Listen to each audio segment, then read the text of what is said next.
That may look like a father and daughter making a run to the liquor store. However, sadly, it's not. It was in the early morning of 4 a.m. in Idaho when 8-year-old Shasta and her 10-year-old brother Dylan were tucked nicely in bed and asleep. Their mom runs into their bedroom, followed by this disheveled-looking man. Their mom woke both of them up and said, "This man doesn't want us to be here." They then followed their mom to the living room, where they saw that the man had zip ties and a shotgun. Shortly after, her mother's boyfriend comes into the room and begs for him to leave. He said they didn't have anything of value really, and the best thing for him to do is to just go. The man then points the gun at the family while he ties them with zip ties. The mom, the boyfriend, and the oldest son, 13-year-old Slade, then Dylan and 8-year-old Shasta were all zip tied. He then put Shasta and Dylan into a separate room. The man attacks the mom, then the boyfriend, and then the eldest brother with a hammer. Dylan and Shasta could hear loud commotion coming from the living room area. Their hearts were pounding and their bodies shaking. As the commotion died down, they start to hear footsteps walking back towards the room they were in. Then the man looks at her and her brother and says, "I have other plans for you two." He then picks them up and puts them in his car. Shasta and Dylan, now in the backseat of this stranger's car, were left wondering the fate of the rest of their family. He drove them hours away to a remote location filled with trees. As they came to a stop, he turned around and showed them both a bloody hammer. He then said to them, "You see this hammer?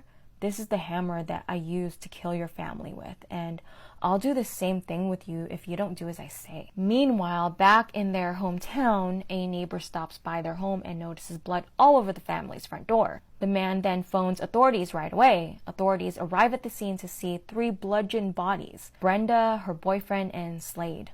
Authorities were now on this massive search to find Shasta and Dylan. Back at the remote location in the woods with Shasta and Dylan, they were holding each other, mourning the loss of their family, but also wondering about their own fates. The man grabs Dylan and ties him to a tree where he assaults Dylan while making Shasta watch.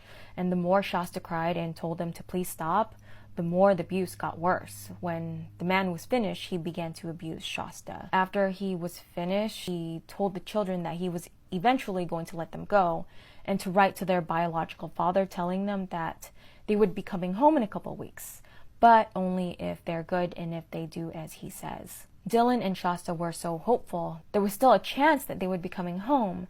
However, the letters were never sent. It was just another one of this man's manipulation games. Days turned to weeks and weeks turned to a whole month. During those weeks, they did find out a little bit more about the man, such as his name. His name was Joseph, but people like to call him Jet.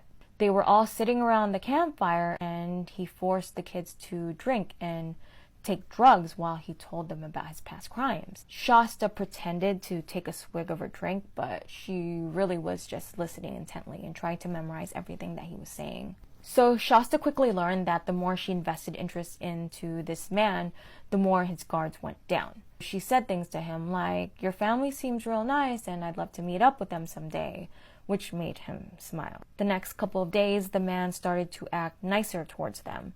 Then days later, the man said to the kids, "If you kids catch a squirrel, I'll let you go." Dylan knew he had this in the bag. He knew he could catch a squirrel. Luckily for him, he spotted a squirrel not too far from them. However, it was a little hard because the squirrel kept taking off, running the opposite direction. And finally, the squirrel was in Dylan's reach and he grabbed it, thus completing the challenge that he had for them. However, for some reason, the man changed his mind. Dylan and Shasta just lost any shred of hope now. The man had just manipulated them with his mind games yet again. The two of them just hugged each other and Dylan grabbed Shasta's hand while they walked off crying. Then all of a sudden they hear a loud bang.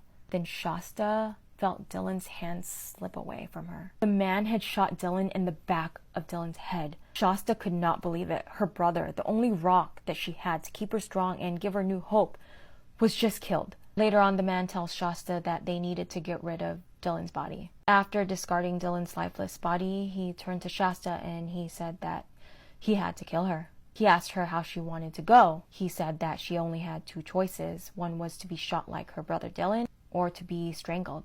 He told her that the gunshot would be faster, so she told him that she would rather be strangled. In her mind, she thought that maybe that would give her more time to talk him out of it. The man then tied a rope around her neck and began to pull it tighter around her. She said, "No, please, please." She begged for him to stop until with her very last breath, she said, "Please, Jet, please stop, Jet." Jet is the nickname that he mentioned to them earlier, that people like to call him. Then he started crying. He then said it's been a while since anybody called him that. Then he gave her a big hug. Days then turned to weeks, and the man seemed to be in good spirits. Here and there, he would test Shasta, asking her if she wanted to go back home. He had a reputation of manipulating her and playing mind games. So she caught on to that and told him no. She said that he was her father now and that he was her home, which he responded with a wide grin of satisfaction. Then about a week later, they both hit the road because he said that he wanted her to meet Mom. And she said, "I'm so excited. Afterwards, can we visit my old town so I can show you all my favorite places and where I used to play?" Hoping that it would work. Luckily for her, it did, inching at the possibility of going back home. But she knew that she had to think wisely and not to expect too much. Shasta knew that all she had to do was to be seen in public in her small town because she knew that people would recognize her. The man stayed true to his word. So they were in Montana and then now they're driving to Idaho. And she talked to him the whole time, the whole ride there. She said, "You're gonna love this place." The first stop they went to was a liquor store. Then afterwards, they went to a Denny's restaurant because she said that she was getting hungry. So Shasta noticed right away her missing persons flyer taped on the window next to the glass door entrance. She did everything that she could to distract the man from seeing it. Right when they walked in, the hostess noticed her. She then sat them at their table, and Shasta didn't do anything to bring attention to both of them. All she did was just subtly look at the waitress and locking eyes here and there. An hour already passed and nothing had happened. So the waitress came by and she said she couldn't give them their bill yet because the printers weren't working. The man started to become very anxious. Then about 10 minutes later, authorities came through the front door of the Denny's. They came straight to the table where Shasta and the man were and asked her, "Are you Shasta Groen?" To which she responded, "Yes, yes I am." Then on the spot, they arrested the man. Unbeknownst to the man and Shasta, just minutes after they were sat, the hostess informed the manager that the missing girl just came in. The manager then phoned the authorities. Then their waitress was also informed. While the man was escorted out in handcuffs, the whole restaurant clapped. Joseph Duncan was convicted and sentenced to death in 2008, and after his arrest, DNA evidence linked him to the April 1997 killing of a 10-year-old boy named Anthony Martinez from Beaumont, California, which he later admitted to. And with the help of Shasta Groen and her testimony, also linked to the killings of 2 young girls in Seattle. Duncan died of brain cancer before his death sentence, and when Shasta was informed of the man's death, she finally felt free. Shasta Groen is now 25 years old and the mother of 4. A 5th child is also due this year, and now she is just trying to maintain and live a normal life.